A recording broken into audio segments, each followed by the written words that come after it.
And thank you for joining us. This is Fosungles with Cookye, finally with an appointment. We are located here at 1020 the Alameda at urban clothing fashion store extraordinaire, Breezy Excursion. You can see the B right behind us.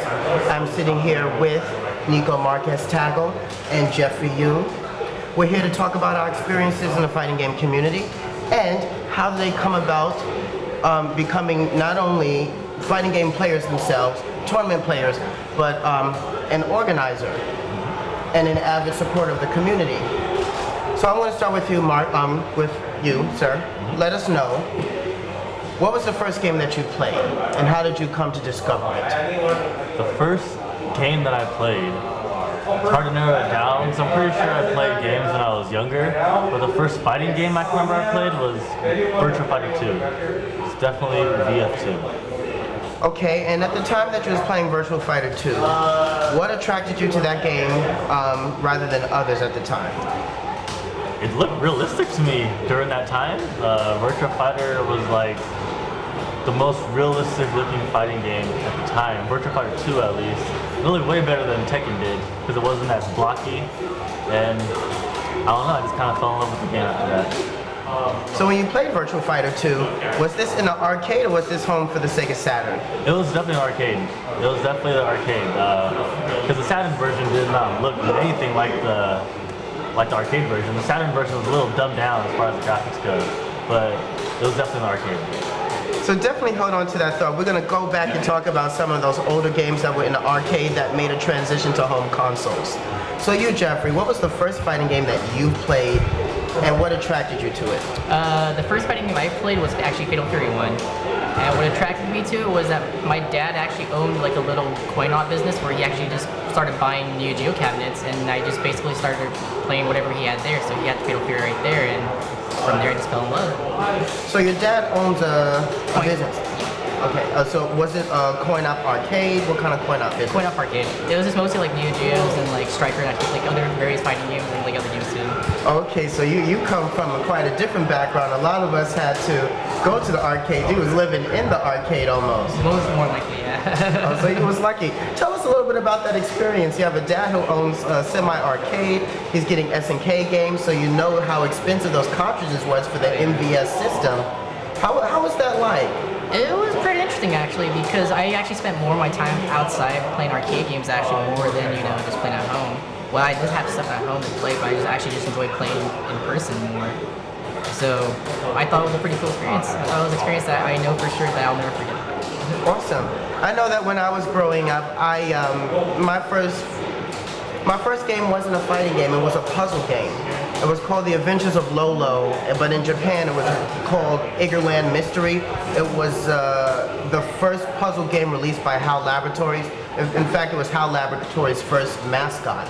And then after 10 successful games from the Famicom Disk, which is the Nintendo Disk System that was only released in Japan, up into the MSX system and then NES, then they kind of terminated the game and it kind of went into Kirby's Dream Land.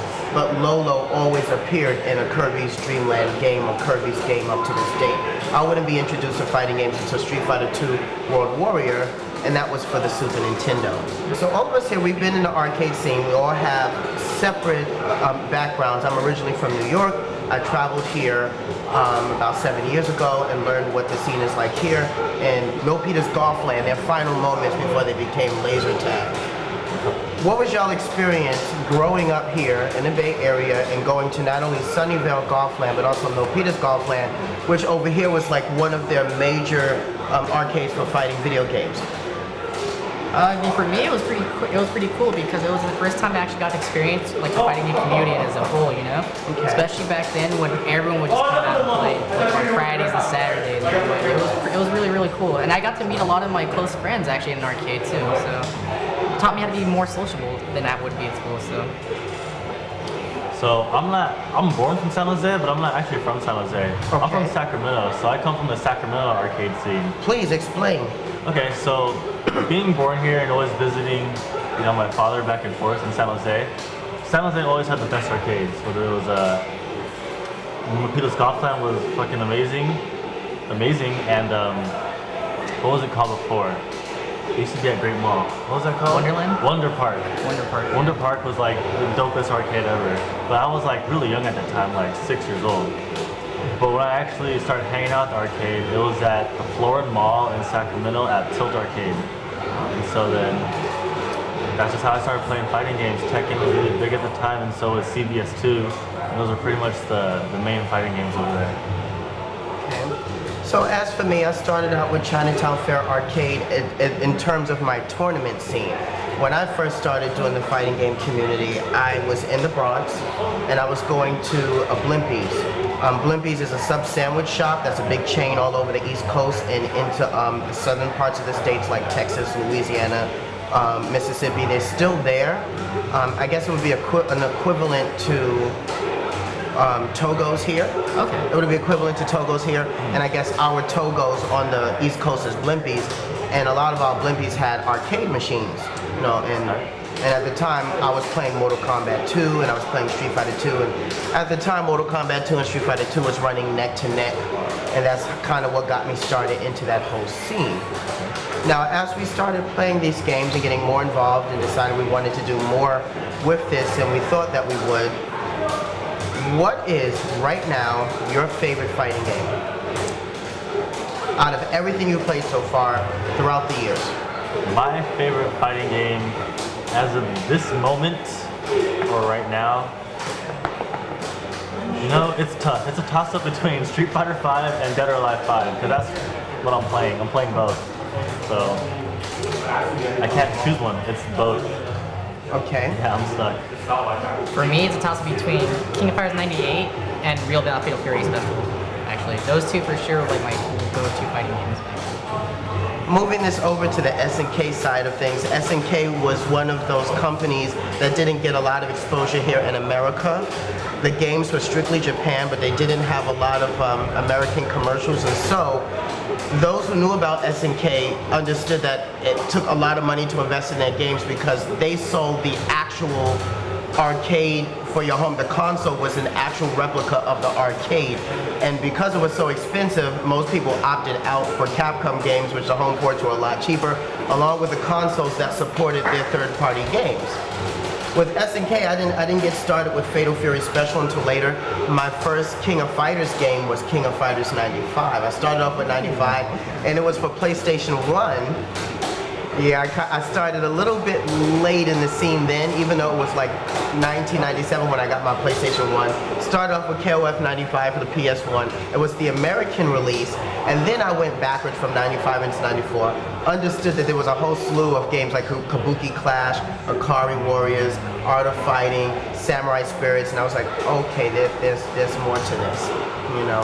And as of right now, I would say my favorite SNK game overall would be a toss-up between King of Fighters 98 and a long-lost forgotten game, Samurai Spirits Warriors Rage 2 for PlayStation 1. It's the sequel to Samurai Showdown 64 in the arcade. The Wrath of Asura. I remember that. Yeah, it was the Hyper Neo Geo technology that was supposed to come home but never did. So right now, the current games that are out in the market is King of Fighters 14, Tekken 7, and also Street Fighter 5. What are y'all experiences, the pros and the cons, playing Street Fighter 5 as a casual player, as a tournament player, and then if y'all had any desires to change the game, what changes would y'all like to see implemented in this game? You go first. I mean, as a casual player, I can understand the gripe with has lack of content. Like, you know, there's no story mode, no versus CPU right off the bat. All the colors being locked, how to beat through a mode, you know, obviously with like survival mode and such, and then just getting fight money for, you know, whatever costumes or whatever characters you wanted to get. So I can understand the gripe between that. As a tournament player, I mean, I have fun with the game. I wish there was a little bit more to it, but I just don't know what that little bit more would be yet. But so far, I mean, I'm having fun with the game as it is right now, but I wish there was a little more to it though. Okay. I wish Capcom just waited another year to wait for Street Fighter 5 and actually perfect it and make it that much better. I feel like a year worth of waiting for the game to drop. The hype levels have been over the charts, it's been better, and probably better than it was now. It might have sold more. Again, we'll never know because they didn't do it that way, but that's my gripe, is that they just It launched too early. But if you could change anything about the game, what would you change? What would you add? What would you subtract? Oh no. I would have him add Sean, older and a playable character. I would get rid of how easy the game is. I don't like how easy it is. That's kind of bugs me. So a lot of the older games require you to really play and polish your mechanic before you could go into the tournament circuit with moves that you feel confident that you can execute without thinking on the fly. One of the things that Street Fighter is known for is making various sequels of itself, and within these sequels of the same iteration are upgrades of the same game. We know this very well with Street Fighter II World Warrior, which then became Street Fighter II Hyper Fighting. Rainbow Edition for you guys in Japan would mature into Champion Edition, and then Super Street Fighter II, and then Super Street Fighter II Turbo. This has been kind of the mold that Capcom has done with the majority of their Street Fighter games, which they did with the Street Fighter 3 series, they did with the Zero series, Alpha in America, and also with the EX series. We're assuming, and they also did that with the 4 series, I can't forget about 4. We're assuming that eventually they may do this with 5, and we may see a Super Street Fighter 5. Probably. I wouldn't doubt it. And I would hope, you know, my desires to change the game is to add the parrying system. You know, one of the things that really helped define the Street Fighter 3 series was the ability to defend yourself against onslaught of attacks that you couldn't read. But in the moment of being able to read, the newer games, even if you could read it and want to react, because there's this frame data advantage, plus and minus that goes into the new concepts of gameplay, you have to respect those laws to the infrastructure, to the way the current games are constructed. Street Fighter 3 and that series of games that have the parrying does not allow that. And once you see something, if you know the parry timing, you can get it, which gives you an opportunity to escape from a devastation situation, thus turning around the match overall. Yeah, the parry for Ryu in Street Fighter 5 and for Alex is nothing like 3. So different. No, but then again, you know, following the storyline, what they did was they wanted to give you an idea of how the characters matured as martial artists and how they discovered what it is to be the parrying system for themselves. And so this is the first iteration of what the parry would be for them discovering it. It doesn't become the polished, refined form until the future. Which then you understand why, because now Street Fighter 3 marks the first game in which the Street Fighters are fighting an actual demigod. SNK games are known for having boss characters that are already god-like or demigods, created the power that they have, aka Orochi Saga, Ness Saga, and New Hero Saga. For Street Fighter's storyline, always they've been fighting Bison for so long. You know, Bison's power is enhanced by a machine that gave him psycho energy. Bringing it back, I want to talk about Dead or Alive with you. All right, let's go. What is it that attracts you to Dead or Alive? I do like it. I just want to say a side comment. I'm not a big fan of the movie. They didn't show Lei Fang, so I was kind of... She had a very small scene in that movie. She had like a glimpse in that. The first time I played Dead or Alive was at Wonder Park in the Great Mall, and I was like, man, this game's trash. This looks horrible. So I played Tekken Virtua Fighter. So I got into DOA with DOA 4, which was in 2006. And at that time, in the place I was living, arcades are pretty dead, especially in Sacramento, the Valley. And so I got into Dead or Alive because it was one of the only, I think it was the only 3D fighting game that was online at the time. So I could actually, just like I'm in an arcade playing people, but it's just on Xbox Live. So Tekken wasn't online at that time, and neither was Virtua Fighter. So that's how I got into Dead or Alive. It was 06, it was a fighting game, it was 3D, and I was like, you know what, I like fighting games. I can actually play this with people instead of playing the computer. Okay. And with you, with SNK, your discovery to King of Fighters 98, how did that come about? And what was the main team that you used?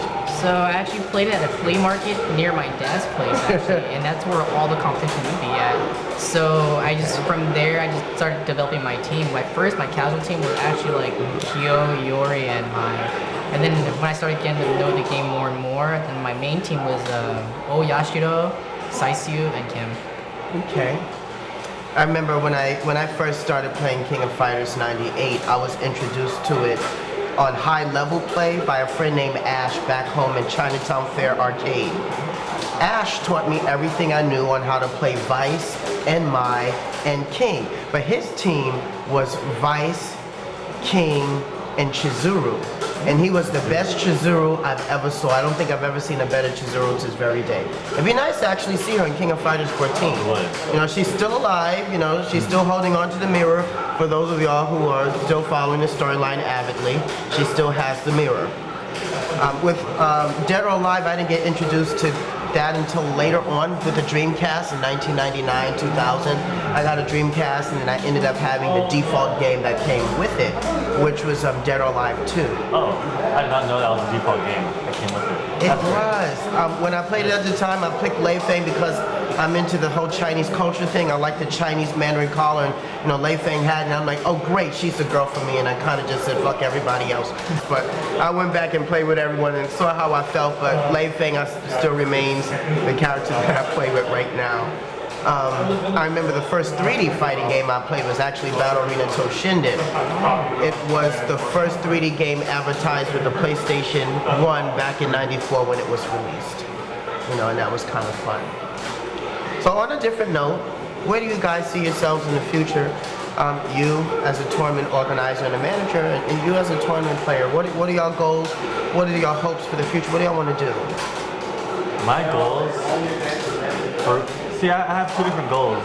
I have a goal as a competitor in the FEC, and I have a goal as an organizer.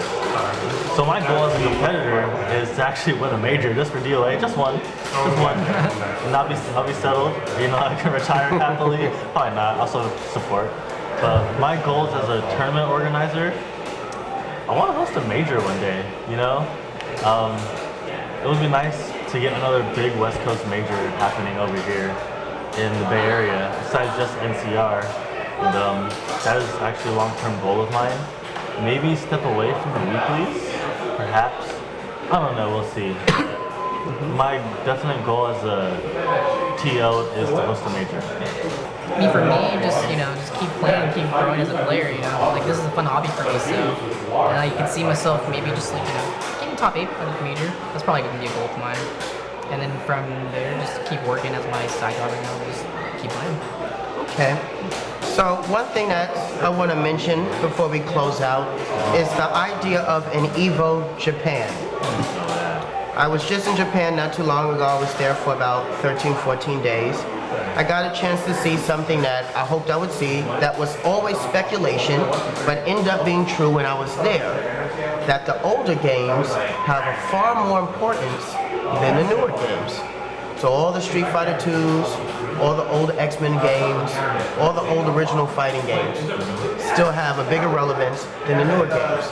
And even though there's a partnership with the EVO West here to go with EVO East, the creation there, I'm quite sure that they'll have a lot of the older games on the EVO Japan because that's what they play and that's what they're into.